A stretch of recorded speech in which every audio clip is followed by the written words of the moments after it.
Տեսեք, այսօրվա դրությամբ մեր կառավարությունը խոսում է ահավոր ներդրումների մասին, բայց չի խոսում, որ Yandex-ը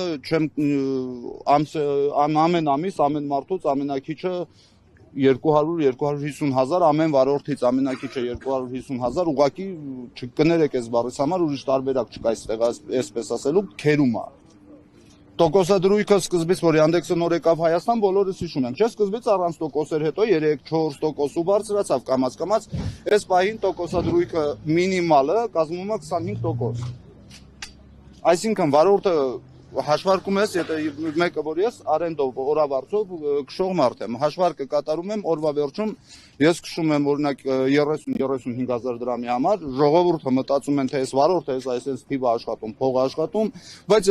իտոգում որ հաշվարկը կատարում ես արենդը հանում ես կամ եթե դաժե քո մեքենան է, այդ մեքենան ունի մաշվածության ինչ որ աստիճան, որը ամեն անգամ ամեն պատվեր կատարելուց այդ մեքենայի վրա ինչ որ մի բան փոխվում է։ Ամեն անգամ ճիշտ է, դու այդ մեքենան չես կանգնեցնում ինչ-որ ռեմոնտի, բայց այդ մեքենան էլի մաշվածությունը ձեռք է բերում։ Ու այդ ամեն ինչը որ հաշվարկում ես, օրական այստեղ Լուբոյ գտնվող վարորդ, եթե քշի օրինակ որպես նորմալ աշխատանքային օր համարելով 8 ժամ, ինքը չի կարողանա անգամ արենդա հավաքի։ Վարորդները ստիպված ենք լինում քշել 12-14 ժամ։ Այդքանը քշելուց հետո չգիտեմ ձեզանից ով է վարորդ, Լուբոյ վարորդ, հիմա ինձ կհասկանա, այդքանը քշելուց հետո վարորդը անգամ եթե չի օգտագործել ալկոհոլ կամ ինչ-որ մի բան, բայց նա չի կարող ստապ լինել, որովհետև նրա մեջ էլ ուժ չկա։ Շատ հաճախ, չգիտեմ հիմա վարորդները կխոսեն չեն խոսի, շատ հաճախ տուն գնալուց մարդ չի կարողանում մեքենայից իջնի ուղիղ կանի, որովհետև ստիպված է 13-14 ժամ քշի, որ կարողանա արենդը տա, որ կարողանա իրան մի քիչ պահի։ Դրանով հանդերձ մենք պետությանը ես ամիսը քշում եմ օրինակի համար ես ձմեռվա ամիսներն էր, նեղ ամիսներն էր, քիչ էր գործը, քշել եմ ընդամենը ասենք 3-400 հազար։ Այդ կեղտոտ գումարը։ Չէ, այդ մաքուրը։ 3-400 հազար։ Դե այդ մաքուրի մեջ արենդն էլ որ հանում ես, այդ մաքուրն էլ չի մնում։ Մխիթար, ձեզ մի հարց տամ, այսօրվա բողոքի ակցիայի թեման, որ չեք կարողանում օգտվել առողջապահության պետական ապահովագրությունից, ճիշտ է։ Տեսեք, այսօրվա բողոքի թեման ընդհանուր օնլայն սերվիսում տաքսի ծառայություններ մատուցող ընկերությունների դեմ են։ Իհարկե այսօր մոնոպոլիան պատկանում է Yandex-ին, ես չգիտեմ կոնկրետ այս կառավարության հետ Yandex-ը ում է փող տալի, որ սենց ազատ կարում է մարդկանց քերի, բայց այն որ փող է տալի կամ այն որ կառավարությունը փայի մեջ է, ես որպես մարդ, որը հաստատ չեմ կարող ասել ով, բայց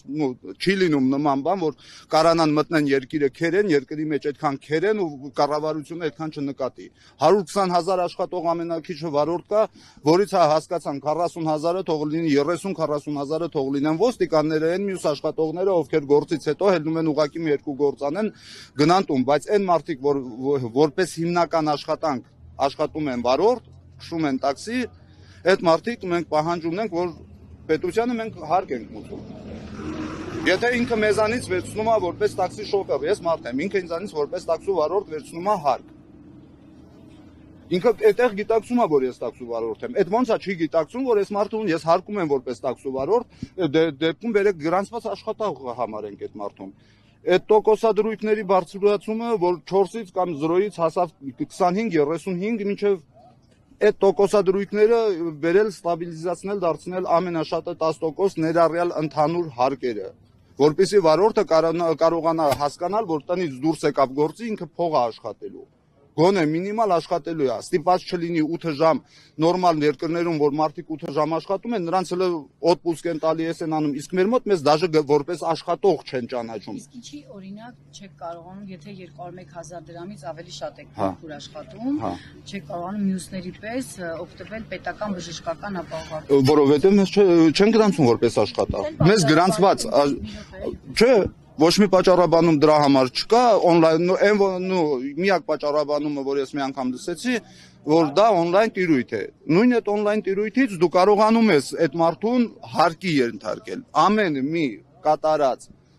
պատվեր հարկի ենթարկվում է, նույն այդ օնլայն տիրույթում, բայց նույն այդ օնլայն տիրույթից իրանք չեն կարող մեզ գրանցված աշխատող համարել։ Ինչքան է հարկը։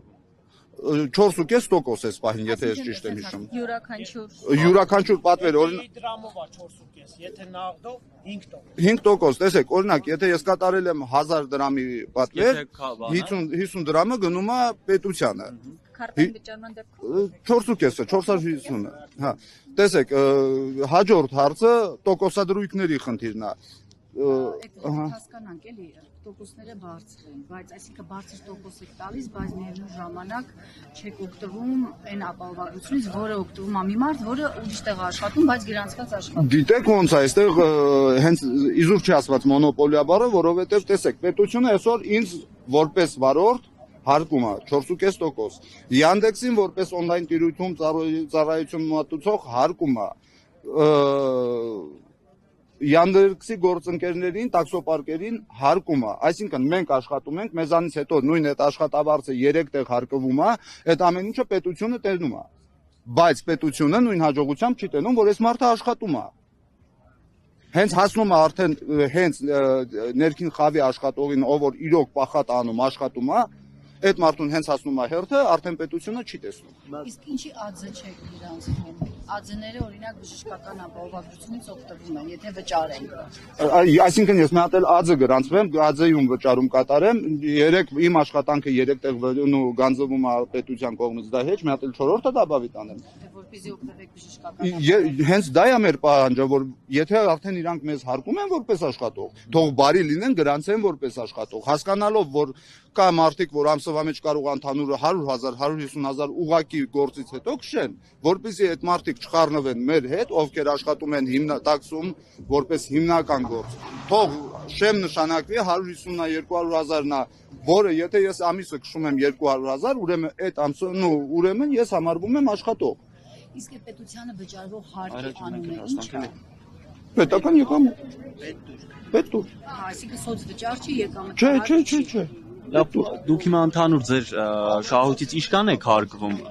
հանած պետական հարկը ու նաև դուք տալիս եք ձեր on-line տաքսի ծառայության, որպես ծառայություն մատուցող գումար, ինչքան է հարկը։ Տեսեք, այսօրվա դրությամբ այսպիսի մի նրբություն կա, որը չգիտեմ վարորդները խոսել են, ասել են, թե չեն ասել, օրինակ պատվեր չի ուղարկի, եթե դու չմիացնես Մոյ ռայոնի իմ շրջանը։ Մոյ ռայոնը դա պլյուս 25% իրենց հարկին, պլյուս եւս 1-ից 9%, այսինքն 34% մաքսիմալ կարողանում է գանձել Yandex-ը։ Միջինում ինչքան։ Միջինում եթե մարդ ժամանակ ունի, ասենք 16 ժամ դուրսը պրոստը մեքենայի մեջ, քնի մեքենայի մեջ, ուտի մեքենայի հետ պսակվի մնա մեքենայի մեջ, ու այդ մարդը ասենք 16 ժամ մնացողը չի միացնում պրինցիպից դուրս գալով այդ բանը, բայց էլի մինիմալը 25% գանձվում է։ Դա մենակ Yandex-ը։ Որ կառավարությունը փայում է, ինչ նկատի ունեք։ Իհարկե նկատի ունեն, տեսնում եք, պատկերացրեք 120,000 վարորդ աշխատում է ու այսպես ասեմ միջինացված որ ասեմ միջին ամեն մի վարորդս քշում է 3-ից 400,000-ի քշում ենք։ Հետևաբար այդքանը որ բազմապատկում եք այդ միլիոնները որ երկրից դուրս է գալիս, հնարավոր չի այս փոքր երկրում չտեսնել այդ ամեն ինչը, չհասկանալ այդ ամեն ինչը, հնարավոր չի այս փոքր երկրում ամեն ամիս 120,000 հոգուց այդքան փող գանձել ու որ կառավարությունը կամ փայ չլինի կամ էլ ինքը չգանձի հենց։ Այս ստորագրահավաքը ինչի մասին է, ինչ պահանջ։ Այս ստորագրահավաքը այսպես ասած առաջինն է, բայց ոչ վերջինն է, որովհետև հիմնական պահանջներն ենք մենք ներկայացնում առանց շատ այսպես ասած մանրանալու մենք մեր այս հավաքի բուն թեման կազմում է որ մեզ համար են գրանցված աշխատող։ Առաջինը, որ իջացնեն տոկոսները, որպեսզի վարորդը, որը քշում է 14-16 ժամ, դառնում է ավարիայի բուն, դառնում է մարդասպանության բուն, այդ մարդիկ կարողանան մի քիչ քշել, բայց աշխատել, որ այնքան որ կարողանան գոնե ընտանիք տուն փող տանեն, այդքան բան։ Նաև պայմանների աշխատանքային պայմանների բարելավումը։ Դե մենք պահանջում ենք տոկոսի իջեցնումը, որը իր հերթին կբերի, այո, արդեն աշխատանքի բարելավմանը։ Իսկ քանի ստորագրություն եք բերել։